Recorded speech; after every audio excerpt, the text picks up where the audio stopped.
the worship team and to Thomas for getting us rolling. It's good to be together today. I was actually pretty excited when I looked at the lectionary, I don't know when it was, a month or two ago, and I saw the passages for today, and I saw that there was one in Ecclesiastes. And I thought, yeah, that's for sure the one I'm going to do. I feel like Ecclesiastes is a really polarizing book. Whenever I say to people that, I love Ecclesiastes, they're either like, oh yeah, I get that, or they're like, really? That's a super depressing book. And I really do think that Ecclesiastes gets a bad rap in a way, because it does seem to contradict some of the general principles that we see elsewhere in the Bible, both about human life and then about kind of God's underlying purpose in the world. And specifically, it seems really out of keeping with the other wisdom writings. So if you look at Proverbs, it generally presents a very structured kind of view of the world and humanity's relationship with God. So, for example, the one who's righteous will prosper. The one who's foolish or wicked will, eventually get their comeuppance. And Ecclesiastes really questions that. You see this throughout the book, but just one example in chapter 2, he says that the same fate comes upon both the wise one and the foolish one. So in light of that, I think some of the sort of negative perception about Ecclesiastes is true, in the sense that it raises these challenges against that traditional kind of wisdom thinking. But I think sometimes we go a little bit too far and we kind of think of it as though it's like this nihilistic treatise, saying that there's no meaning in the world, let's eat, drink, and be merry, for tomorrow we die. Kenny and I were watching Wicked, the musical, last night, and it's sort of that Fiyero dancing through life kind of mentality. And I think that reading of Ecclesiastes has really been perpetuated by what I think are maybe some not ideal or not great translations of the Hebrew in some very popular Bible translations, actually the most traditional sort of translations that we have. So with that in mind, as I've done a couple of times in the past, I want to look at a few different translations of the passage for today, and we're going to look in particular at the word that's repeated 4 times in chapter 1, verse 2. So I'm going to have everyone come up and pick a translation. Drea has been nice enough to print out a bunch of them.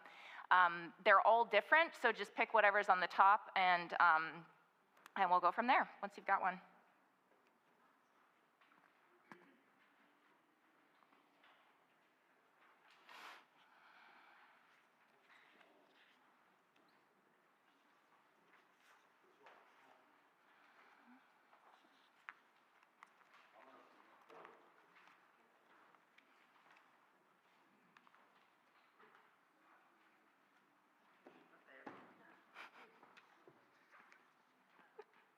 Come be my buddy.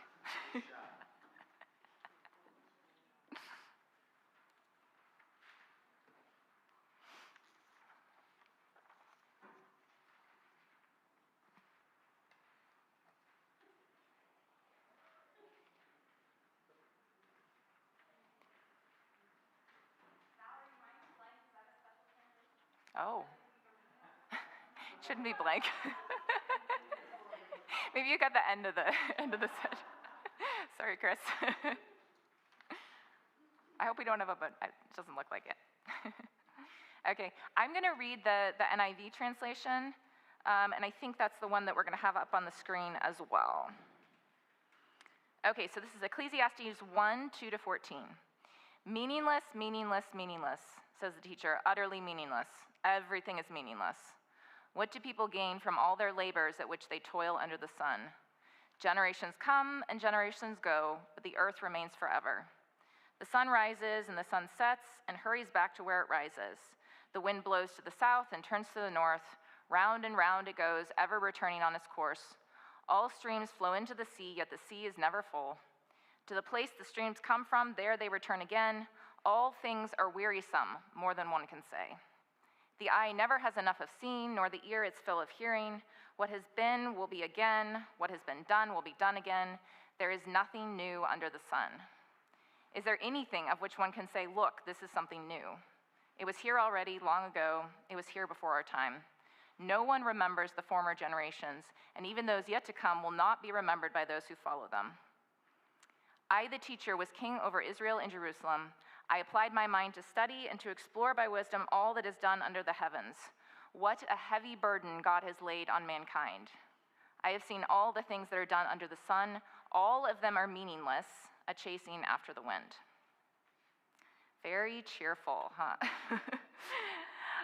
Okay, so I want to look at the word that's repeated in verse 2 4 times, like I said. So if we could pull that verse back up. So it's 1, 2.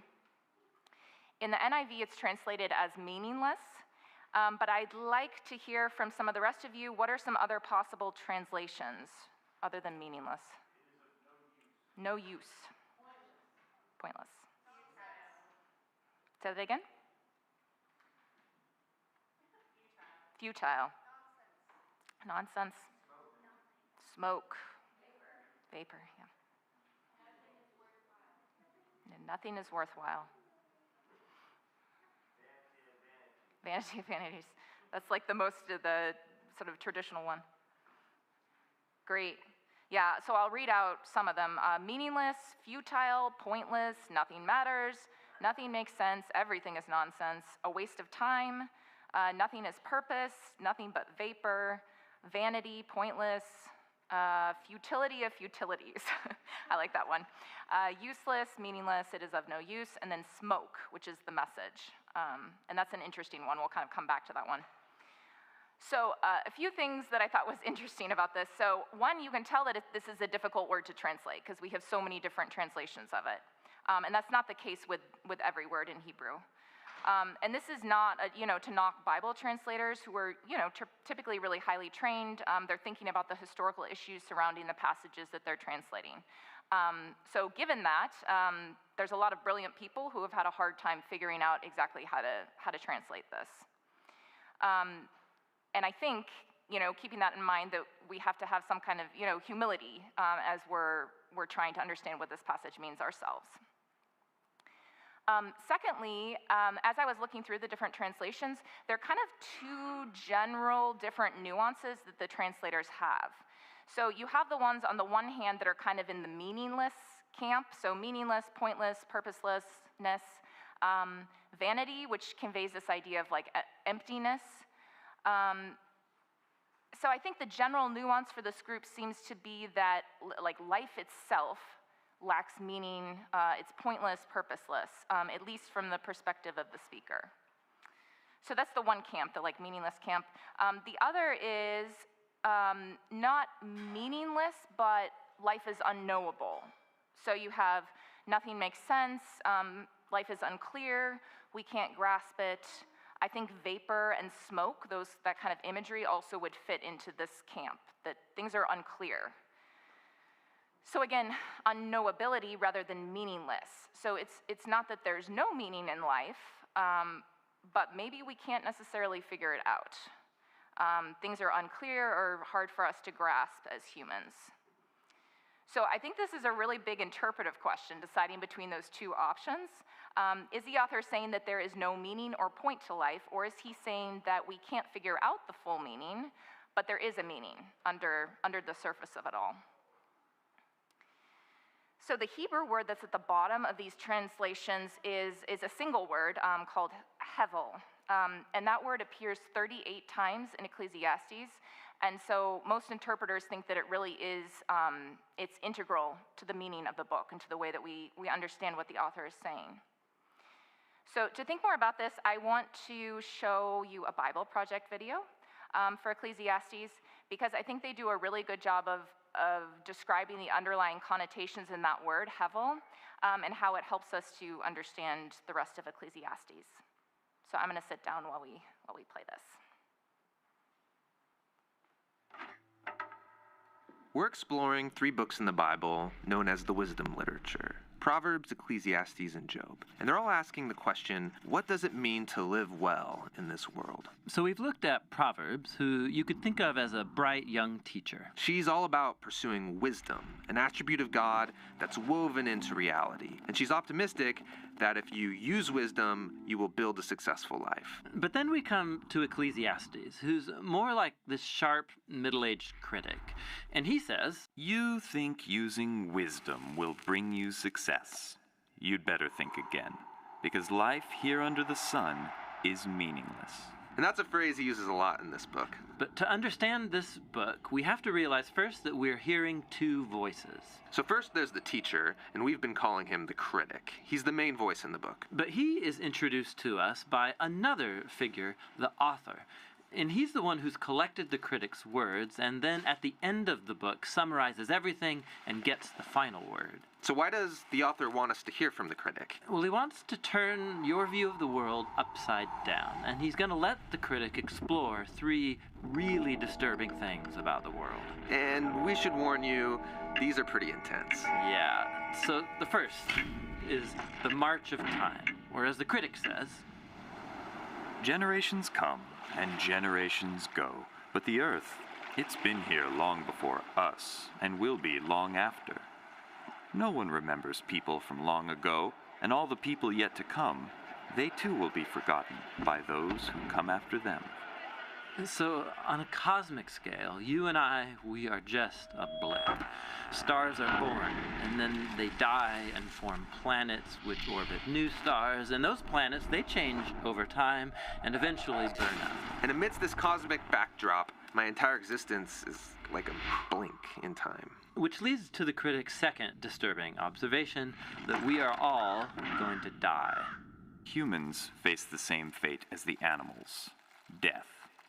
All people, the righteous and the wicked, the good and the bad, those who offer sacrifices to God and those who do not, they all share the same destiny. All this activity and madness, then we all join the dead. Man, this book is depressing. And so is the final disturbing thing for the critic, and that is life's random nature. So in Proverbs, life isn't random. There's a clear cause and effect relationship between doing the right thing and being rewarded. But the fact is that life doesn't always work that way. The critic has observed a glitch in the system. He calls it chance, or in his words, The race doesn't always go to the swift, or the battle to the strong, nor does food always come to the wise, or wealth to the brilliant, or favor to the educated. Time and chance happen to them all. So his point is that you can't really control anything in life. It's just way too unpredictable. So if I want to master life, Then you're setting yourself up for a fall. Now, throughout the book, the critic uses a metaphor to tie together all of these disturbing ideas. Nearly 40 times he says that everything in life is hevel. It's a Hebrew word that means smoke or vapor. Like smoke, life is beautiful and mysterious. it takes one shape, and before you know it, it takes a new shape. And smoke looks solid, but try and grab it, it'll slip right through your fingers. And when you're stuck in the thick of it, like fog, it's impossible to see clearly. Now, our modern translations have lost the metaphor, and they usually translate hevel as meaningless. But if you read closely, the critic isn't saying that life has no meaning, but rather that its meaning is never clear. Like smoke, life is confusing, it's disorienting and uncontrollable. So, what are we supposed to do with all of this? Well, surprisingly, the critic first of all acknowledges the perspective of Proverbs. He says it's a really good idea to learn wisdom and to live in the fear of the Lord. Really? I mean, he just said that doesn't guarantee success. But he knows it's the right thing to do. But secondly, and more often, he says that since you can't control your life, you should stop trying. Learn to hold things with an open hand, because you really only have control over one thing, and that's your attitude towards the present moment. Stop worrying, he says, and choose to enjoy a good conversation with a friend, or the sun on your face, or a good meal with people that you care about. The simple things in life. Yes, and both the good things and the bad, because both are rich gifts from God. And that's the surprising wisdom of Ecclesiastes. Listening to the critic is painful, and can lead you into some dark places. And that's why the author speaks up at the end of the book. He doesn't want you to lose hope. He wants to make you humble into someone who trusts that life has meaning even when you can't make sense of it, that one day God will clear the hevel and bring his justice on all that we've done. And so he tells us that the proper response to all of this is to fear the Lord and keep his commandments. And that's the book of Ecclesiastes. Now, there's one more voice in the Bible's wisdom literature, and that's the book of Job. And he will bring us the final, much-needed perspective on our journey into wisdom.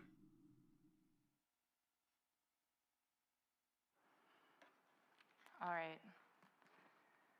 So I think they do such a good job of expressing that. I love the Bible Project videos. I really agree with what they say, that I think in Ecclesiastes it's not so much about, or it's not at all, I don't think about life being meaningless, but that it's just unclear sometimes to us. I really like too that they talk about it like a conversation, because I think that's really true. There was this broader conversation going on in the ancient world, actually, not even just in the Bible, but around wisdom and what is wisdom, how do we live out wisdom. And the books of Proverbs, Ecclesiastes, and Job present some of the perspectives from that broader conversation that was going on within the context of the Hebrew understanding of God. So like they say, you don't really get the full picture without considering what each of those books presents. So Proverbs, Ecclesiastes, and then Job. So I really encourage you to watch the other two videos when you get a chance. They're all on YouTube. So when it comes to hevel, that word from verse 1, the thing to keep in mind, I really think, is that imagery that they talk about in the video, even more than trying to find the precise English word that would match that idea. As I'm sure most of you are aware, translation is very rarely just a one-for-one sort of transaction. You're almost always losing or adding connotations when you try to translate, from one language to another. And it's the same with Hebrew. When you're moving over from Hebrew into English, it's very hard sometimes to find the precise word. So because of that, I think that imagery behind hevel is really helpful, that vapor or smoke imagery. That the ways that humans typically try to find meaning in life often ends up being kind of like smoke that disappears when you try to grab it. So we gain wealth, we may lose it. We try to become knowledgeable, maybe we end up as confused or more confused than ever. We advance in our career, and maybe we lose our job, or maybe just find it less fulfilling than we thought it would be. And even if we do ourselves manage to find stability and gain some prosperity for ourselves, it's very easy to look around at other people's lives and look at the news and just feel kind of overwhelmed by the injustice of life for so many. So I think the Bible Project guys, again, are so right to emphasize that the point is that we can embrace what we can control, our own actions and our mindset in the present moment. So we may not be able to ultimately grasp the meaning behind certain things that happen, but we do have control over our own attitude towards God and towards others and just towards life, itself in the present moment. We can embrace that fear of God in the sense of acknowledging that God is working and in control under the surface, even if we are not able to completely understand that. So along with that theme of embracing the present, while at the same time acknowledging that life is complicated and mysterious in a lot of ways, I wanted to end by reading a portion of a poem by Wendell Berry. So you can find that on the sheet that you picked up. It's on the right column. I'm just going to read a portion of it, but if you've never read the whole thing, I'd encourage you to look it up.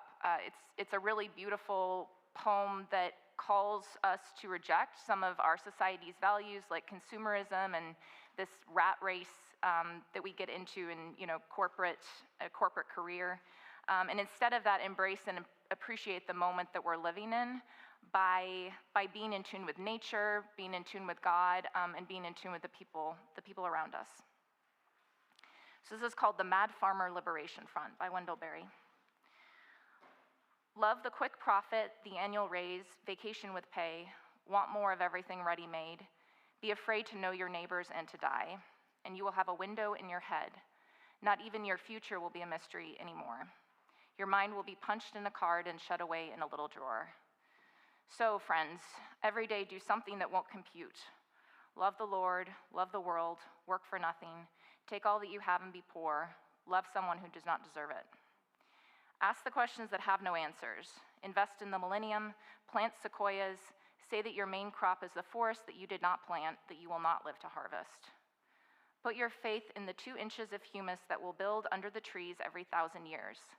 Listen to carrion, put your ear close and hear the faint chattering of the songs that are to come. Expect the end of the world, laugh, laughter is immeasurable. Be joyful, though you have considered all the facts.